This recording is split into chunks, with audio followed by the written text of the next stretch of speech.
কথা কও না কেন? নেক্সট নাটকের ক্যারেক্টার লইয়াই চিন্তা করতেছি, কেন ক্যারেক্টারে ঢুকুম সেটা চিন্তা করতেছি। ক্যারেক্টার লই চিন্তা করতেছো, খুব ভালো কথা। আরে না কই তুই ঢাকায় চলে গেলে কেমন করি? হ্যাঁ, তো সব সময় কি তোমারে কই যাও যাইব না? তুমি কি আর ঘরের বউ নেই যে বললাম রেনু আর লুঙ্গি গামছা গুছাই দাও আমি শুটিংয়ে যাই? তুমি তো থাকো তোমার আব্বার বাড়ি, তোমার আব্বারে যাই রাতের বেলা নিয়ে আই কইম যে রেনুরে বার করে দেন, রেনুরে বলেন আর লুঙ্গি গামছা গুছাই দিতে আমি শুটিংয়ে যাই। তুই আর লগে এমন করে কথা কইতেছো কেন? তোমার কি হইছে? ওমা আমি কেন কথা কইম তোমার লগে? মানে খোলা জায়গায় তোমার আঞ্জা করি ধরে নিয়ে এই কথা কইম। কি কই গাই?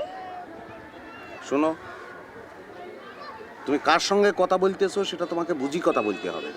আফটার অল আমি একজন শিল্পী, তোমার আর মুড বুঝন লাগবে। আমি কখন কোন মুডে থাকি, কি অবস্থায় থাকি সেটা না বুঝি কথা বললে চলবো নি। বিয়ার আগে থাকি তোমার এই জিনিসটা প্র্যাকটিস করন দরকার যে আমি কোন মুডে আছি। দেখা গেল বিয়ার পরে আমি গুড মুডে আছি, তুমি শর্ট করি এমন কথা বলি বললা যে আর মুড ব্যাড হয়ে গেল, এই মিলে কি চলতো নি বলো?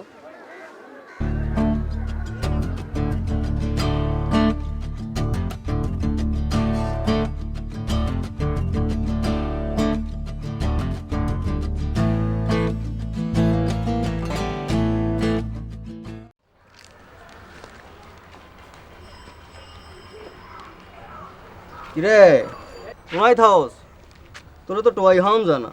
এদিন তো খুব করি কলি কাম টাম থাকলে দিয়েন। তো এখন তো আমার একটা কাম পড়ে গেছিল, কিছু কাগজপত্র আসছিল, এটিলে একটু সদরে যাইতে হইতো আর কি। নাইলে তো দেখা যাবো তোরা আবার হাউন যাইতো না। কবে শুটিংয়ের কামে ঢাকার বাইরে গেছিস?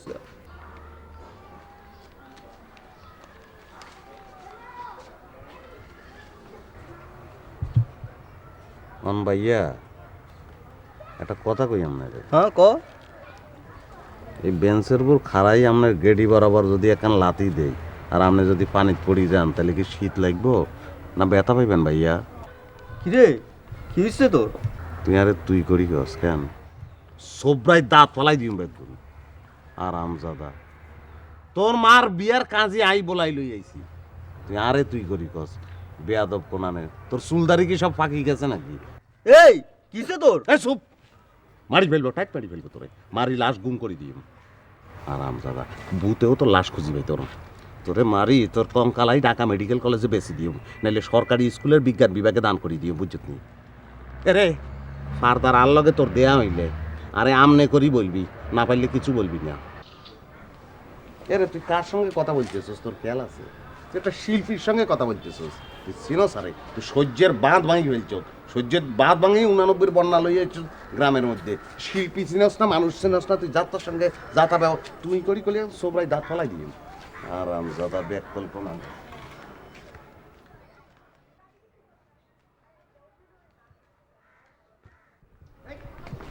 পেপার পর সাইডে চুক্তি পেপার পর আরাম যাতা।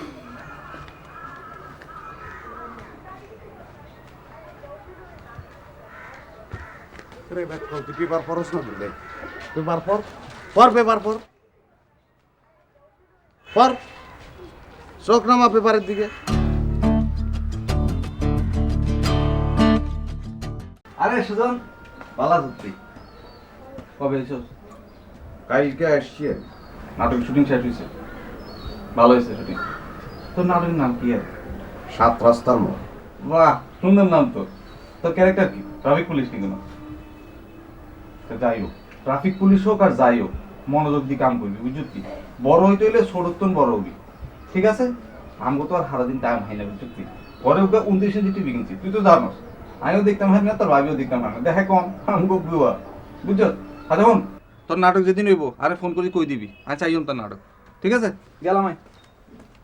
এরে মনা ভাই, কি আরে ভাই? এমি আইয়েন। কে রে ভাই? আন্নে আরে যেই মিলে উপদেশ দিলেন, মনে তো কয় নাটক পরিচালনা আমনে না করবেন, নাটক পরিচালনা করলেই আপনি সাইন করবেন, আমনে পরিচালনা করবেন, বাবিরে সহ পরিচালক বানাইবেন আর বুয়ারে নায়িকা বানাই দিবেন, বুঝছেন নি? আর আল্লাহ হাত দুয়ান দিছে বলে কি মানুষের শরীরে হাত দিয়ে কথা কম লাগবে নি? আরে দেখছেন নি কোনোদিন আমনের বউ বাবি হেতির লগে আই যে এত কথা কই, গায়ে হাত দিইনি কথা কই। আজকে আর গায়ে হাত দিয়েছেন, কালকে তো বুয়ার গায়ে হাত দিয়ে দিবেন আপনি, তখন তো থাবর সবার খাই ঠিক হয়ে যাবেন, খরম দি পিড়াই কোমরের আড্ডি সিধা করি ফেলবো, বুঝছেন নি? তখন কি করবেন? অভ্যাস ঠিক করি ফেলান, আর ঢাকা শহর আপনি টেলিভিশন দেখেন না, ঢাকা শহর দেখছেন নি, ক্ষেতের মধ্যে পড়ে রয়েছেন, এই জন্য স্বভাব চরিত্র ভালো হয় না, নিজেরা রাজা মনে করতেছেন।